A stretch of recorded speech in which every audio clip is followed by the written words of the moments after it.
पाठ 5 सवाल बालमन के, जवाब डॉक्टर अब्दुल कलाम के।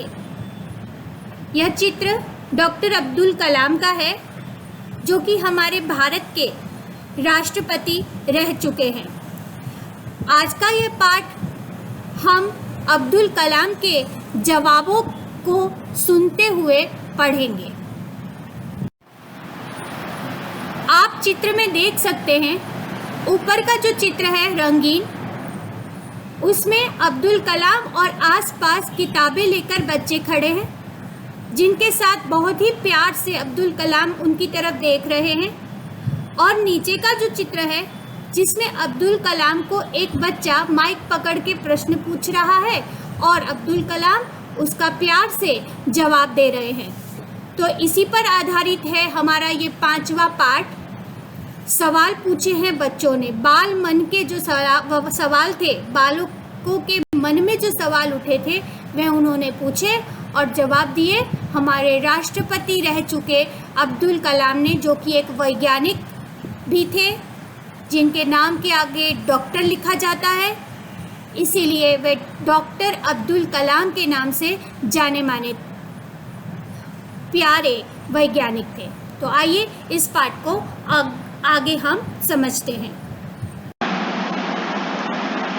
पाठ 5 सवाल बालमन के, जवाब डॉक्टर कलाम के। प्रश्नोत्तर शैली में ये प्रस्तुत साक्षात्कार का अर्थ होता है इंटरव्यू। प्रश्नों के उत्तर पूछने की कला के अनुसार यह एक इंटरव्यू डॉक्टर अबुल पाकिर जैनुलाब्दीन अब्दुल कलाम से बच्चों की बातचीत पर आधारित है। बच्चों ने यह इंटरव्यू लिया है डॉक्टर अब्दुल कलाम का। वैसे तो हम इस छोटे से नाम से बहुत ही परिचित हैं, डॉक्टर अब्दुल कलाम, जो कि हमारे राष्ट्रपति होते थे एक समय। उस पद पर जब थे तब डॉक्टर कलाम ने बच्चों के साथ बातचीत की थी, उसी पर आधारित यह पूरा पाठ है। अब अब्दुल कलाम का सबसे पहले पूरा नाम ध्यान से सुनिए, डॉक्टर अबुल पाकिर जैनुलाब्दीन अब्दुल कलाम।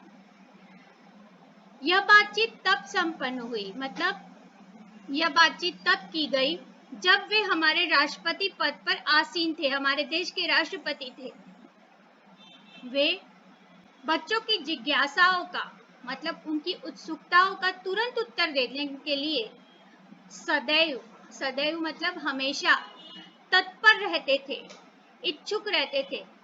जब भी प्रश्न पूछे जाए तो तुरंत उसका उत्तर देने के लिए वे हमेशा तैयार रहते थे। तो आइए अब्दुल कलाम के इन जवाबों को और बच्चों के इन प्रश्नों को सुनते भी हैं और समझते भी हैं। प्रश्नकर्ता आर अरविंद, बच्चे का नाम है आर अरविंद, कक्षा 3, तीसरी कक्षा का बच्चा, स्कूल का नाम है सेंट मैग्स स्कूल, जो कि चेन्नई में है। उनका पहला प्रश्न था, क्या आप अपने बचपन की कोई यादगार घटना हमें सुना सकते हैं? तीसरी कक्षा का आर अरविंद यह प्रश्न अब्दुल कलाम जी से पूछ रहा है। कलाम जी ने क्या उत्तर दिया, सुनिए। डॉक्टर कलाम बोले, कक्षा 5वीं के मेरे शिक्षक श्री शिव सुब्रमण्यम अय्यर की एक बात मुझे याद है। एक दिन कक्षा में वे हमें यह बता रहे थे कि कोई पक्षी कैसे उड़ता है। उन्होंने हमें रामेश्वरम के समुद्र तट पर ले जाकर इसका जीवंत उदाहरण दिया। जीवंत उदाहरण मतलब प्रैक्टिकल एग्जाम्पल दिया। वो समुद्र के तट पर ले गए रामेश्वरम के, और वहां जाकर हमें दिखाया कि पक्षी कैसे उड़ता है। वह ऐसी यादगार घटना थी जो मेरे मस्तिष्क मतलब दिमाग में हमेशा के लिए बैठ गई। इसी से मुझे आगे विज्ञान पढ़ने की प्रेरणा मिली। पहले प्रश्न का इतना सुंदर जवाब सुनने के बाद प्रश्नकर्ता दूसरा सरयू मकर, जो कि कक्षा 5 का विद्यार्थी, वाल्मीकि नगर हिंदी माध्यमिक शाला नागपुर का था। इन्होंने दूसरा प्रश्न यह पूछा कि बचपन में हमें किस भाषा को प्रमुखता देनी चाहिए। प्रमुखता देनी चाहिए मतलब किस भाषा में हमने पढ़ाई करनी चाहिए, किस भाषा को हमने प्रायोरिटीज देनी चाहिए। अब डॉक्टर कलाम का जवाब सुनिए। डॉक्टर कलाम ने कहा, मैंने स्वयं माध्यमिक शिक्षा तक की पढ़ाई अपनी मातृभाषा के माध्यम से पूरी की है। कॉलेज और उससे आगे की शिक्षा अंग्रेजी माध्यम की संस्थाओं में हुई। मेरा मानना है कि हम कॉलेज में भी माध्यम के रूप में मातृभाषा का चुनाव कर सकते हैं, क्योंकि युवा अपनी मातृभाषा में ही सोचता है, उसी में अपनी बात सहजता से कहने में सक्षम होता है। पर इसमें कोई भी दो राय नहीं कि वैश्विक स्तर पर संपर्क के लिए हमें अंग्रेजी जैसी एक संपर्क भाषा की नितांत आवश्यकता है। बहुत ज्यादा। नित मतलब रोज, और जिसका कभी अंत न हो। रोज जिसका कभी भी अंत नहीं हो सकता, ऐसी अंग्रेजी भाषा की आवश्यकता हमें वैश्विक स्तर पर विश्व के लोगों के साथ बातचीत में, संपर्क में रहने के लिए अंग्रेजी भाषा का ज्ञान होना आवश्यक है। लेकिन मैंने खुद ने मतलब डॉक्टर कलाम ने माध्यमिक शिक्षा की तक की पढ़ाई अपनी भाषा में पूरी की है, और उनका यह मानना था कि जो भी पढ़ाई होती है वह मातृभाषा में अगर हो तो बड़ी अच्छी बात कही जाएगी, क्योंकि युवा अपनी मातृभाषा में ही सोचता है। तीसरा प्रश्न अर्श पटेल का था, जो कि कक्षा 5 चंदूलाल विद्या मंदिर मुंबई से था। इन्होंने कहा, यदि हम आपकी तरह बनना चाहें तो हमें क्या करना चाहिए। डॉक्टर कलाम का जवाब, जब आप युवा अवस्था में कदम रखें तभी आपको जीवन में लक्ष्य निर्धारित कर लेना चाहिए, मतलब लक्ष्य को डिसाइड कर लेना चाहिए। हमेशा कुछ बड़ा सोचो। जैसे ही यह अनुभूति हो कि आप आखिर बनना क्या चाहते हैं, तभी से उस दिशा में प्रयास और श्रम प्रारंभ कर लो। कहने का अर्थ है कि जी तोड़ मेहनत करो। ज्यों-ज्यों आप आगे की ओर बढ़ोगे, आपका सामना बाधाओं तथा कठिनाइयों से होगा। आपको अपने अंदर दृढ़ साहस पैदा करना होगा। समस्याओं को पराजित करने में महारत हासिल करनी होगी, तभी जीवन में सफल हो पाओगे। पहले यह जरूरी है कि आप निरंतर ज्ञान अर्जित करो। अर्श पटेल के प्रश्न पर डॉक्टर कलाम ने परिश्रम को महत्व दिया कि श्रम प्रारंभ कर लो। पहले तो समझ लो कि तुम्हें क्या बनना है, और फिर उसी दिशा में अपना श्रम बढ़ाते जाओ, जी तोड़ मेहनत करते जाओ। और जैसे जैसे तुम आगे बढ़ते जाओगे, कठिनाइयां बढ़ेंगी, बाधाएं आएंगी, लेकिन दृढ़ साहस अपने आप में पैदा करो। समस्याओं को पराजित मतलब हराने की कोशिश करो। महारत हासिल करनी पड़ेगी। महारत हासिल करनी पड़ेगी का मतलब है आपने एक्सपर्ट बनना पड़ेगा। हर चीज में जिस ओर आप जाना चाहते हैं, आपने मेहनत के साथ साथ उसमें एक्सपर्टनेस भी बढ़ानी पड़ेगी, तभी जीवन में सफल हो पाओगे। और निरंतर ज्ञान अर्जित करो, लगातार ज्ञान इकट्ठा करने की कोशिश करो। कहा जाता है कि इंसान जब से जन्म लेता है और जब तक मरता है, तब तक कुछ न कुछ उसे सीखना चाहिए, निरंतर ज्ञान इकट्ठा करना चाहिए। इस तरह से डॉक्टर कलाम ने अर्श पटेल के प्रश्न का उत्तर दिया। नेक्स्ट क्वेश्चन क्या था? प्रश्नकर्ता चिराग जैन, कक्षा 7, बॉम्बे कैम्ब्रिज, अंधेरी पश्चिम मुंबई। इनका प्रश्न था, वह कौन सी बड़ी चुनौती है जिसका सामना हमें आज करना पड़ रहा है। डॉक्टर कलाम ने जवाब दिया, भारत को सन 2020 तक एक विकसित राष्ट्र के रूप में परिवर्तित करना और देश के 1 अरब से अधिक नागरिकों के चेहरे पर मुस्कान देखना, यही राष्ट्र के समक्ष सबसे बड़ी चुनौती है। हर्ष चांडक, कक्षा 7, डॉक्टर एस राधाकृष्णन विद्यालय, मलाड, मुंबई। इनका प्रश्न था, आपकी दृष्टि में साहस की परिभाषा क्या है? साहस किसे कहते हैं? डॉक्टर कलाम ने जवाब दिया, अपनी जान की परवाह किए बिना दूसरों को संकट या आपदा से बचाना ही साहस है। प्रश्नकर्ता तरुण पटेल, कक्षा 8, Swami Narayan independent school, London से। उनका प्रश्न था, हम प्रवासी भारतीय मातृभूमि के प्रति गर्व की भावना कैसे विकसित करें? तब डॉक्टर कलाम ने जवाब दिया, भारतीय मूल का कोई भी व्यक्ति एक बृहद भारतीय परिवार का अंग है। बड़े भारतीय परिवार, बृहद मतलब बहुत बड़े भारतीय परिवार का अंग है और उसे हमारे देश की सांस्कृतिक विरासत पर गर्व है। सौभाग्य से आप लोग ऐसी स्थिति में हैं कि अपनी मातृभूमि से अच्छी तरह से जुड़े हुए हैं और यही आपके लिए गौरव की बात है। सत्यम, कक्षा 10, जिला स्कूल, मुंगेर। इनका प्रश्न था, जो भी बच्चे आपसे मिलते हैं वे कहते हैं कि वे एक प्रसिद्ध वैज्ञानिक, इंजीनियर, डॉक्टर आदि बनना चाहते हैं, पर किसान, मजदूर और कलाकार भी किसी राष्ट्र के लिए उतने ही महत्वपूर्ण हैं। हम ऐसे ही परिवारों से आते हैं, तो हमारे लिए आपका क्या संदेश है?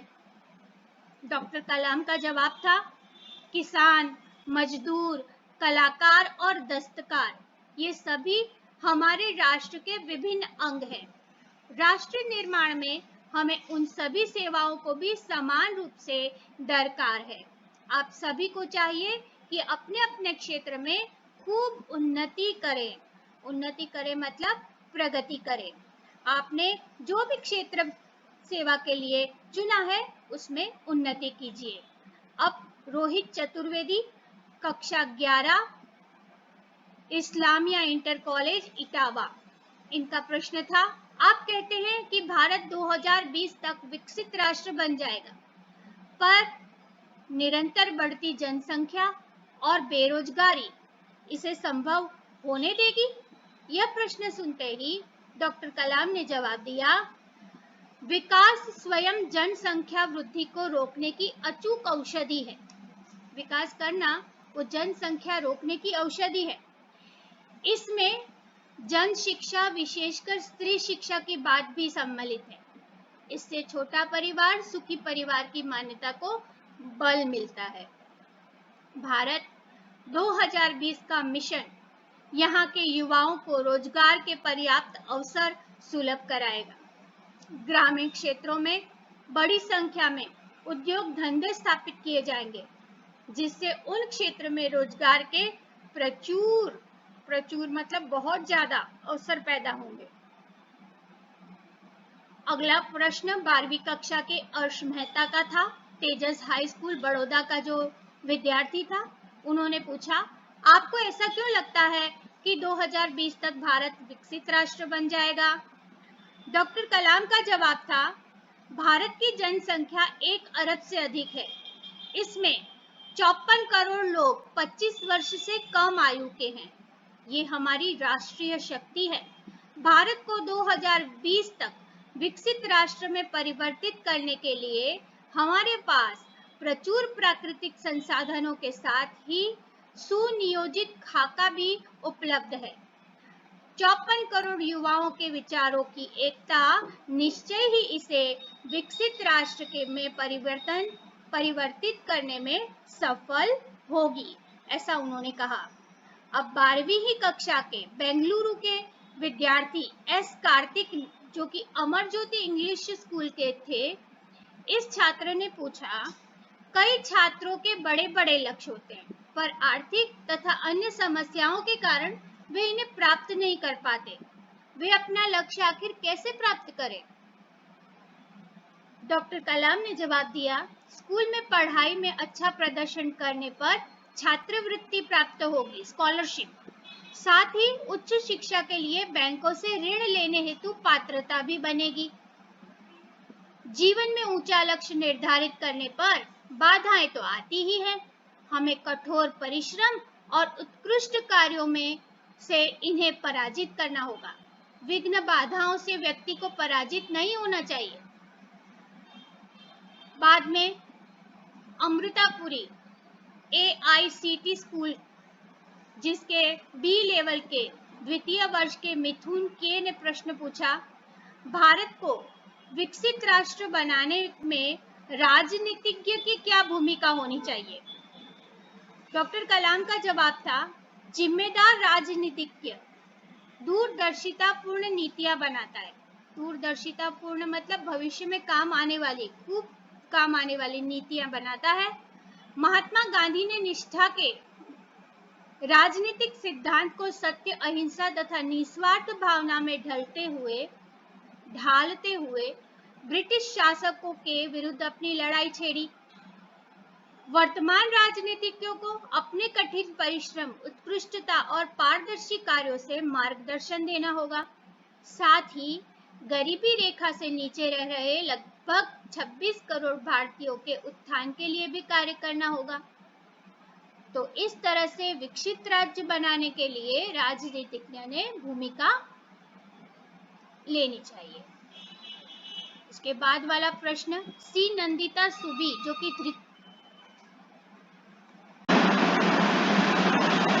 प्रश्नकर्ता सी नंदिता सुबी जो कि तृतीय वर्ष की विद्यार्थिनी है, MGR इंस्टीट्यूट चेन्नई की थी, जिन्होंने प्रश्न पूछा कि रक्षा की दृष्टि से विजन 2020 का लक्ष्य पाने में महिलाओं की क्या भूमिका हो सकती है। डॉक्टर कलाम ने जवाब दिया, विजन 2020 में रक्षा अनुप्रयोग के क्षेत्र की महत्वपूर्ण प्रौद्योगिकियों के विकास पर विचार किया गया है।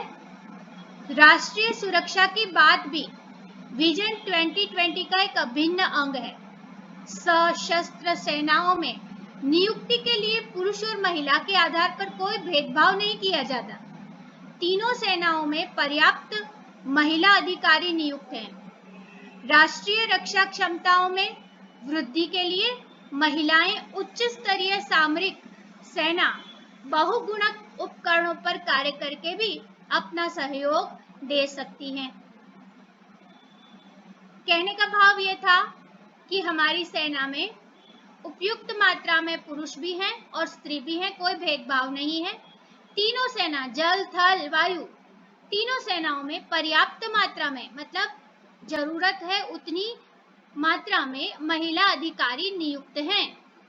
साथ में रक्षा की क्षमता के लिए महिलाएं उच्च स्तरीय, मतलब हेड डिपार्टमेंट में भी कार्यरत है। अपना कार्य उपकरणों को चलाने में भी सहयोग देती है।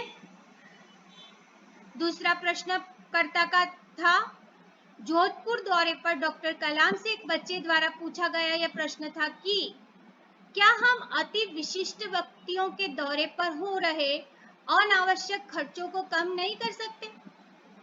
डॉक्टर कलाम ने जवाब दिया, तुमने इस मंच पर एक बड़ी सी कुर्सी देखी होगी, वह कुर्सी अब यहाँ पर नहीं है।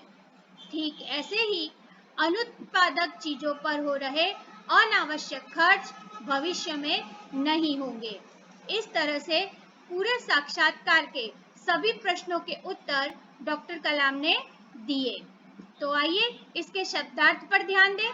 शब्दार्थ में पहला शब्द है जीवंत, जीवित, जीता जागता, मातृभाषा जो कि माँ की या परिवार की भाषा, वैश्विक, विश्व संबंधी, बृहद, बड़ा, महान, भारी, विरासत का अर्थ होता है धरोहर, दस्तकारी मतलब शिल्पकार, मूर्तियां बनाता है उसे शिल्पकार कहते हैं, दरकार जरूरत, उत्कृष्ट, उत्तम या श्रेष्ठ, विघ्न मतलब बाधा या अड़चन, पारदर्शी जिसके आर पार देखा जा सके, बहुगुणक बहुत अधिक संख्या में, निष्ठा मतलब श्रद्धा या विश्वास, अनुत्पादक जो उत्पन्न न कर सके, अति विशिष्ट बहुत महत्वपूर्ण, सामरिक का अर्थ होता है समर या युद्ध में संबंध रखने वाला, खाका मतलब ढांचा या नक्शा या मसौदा, आलेख,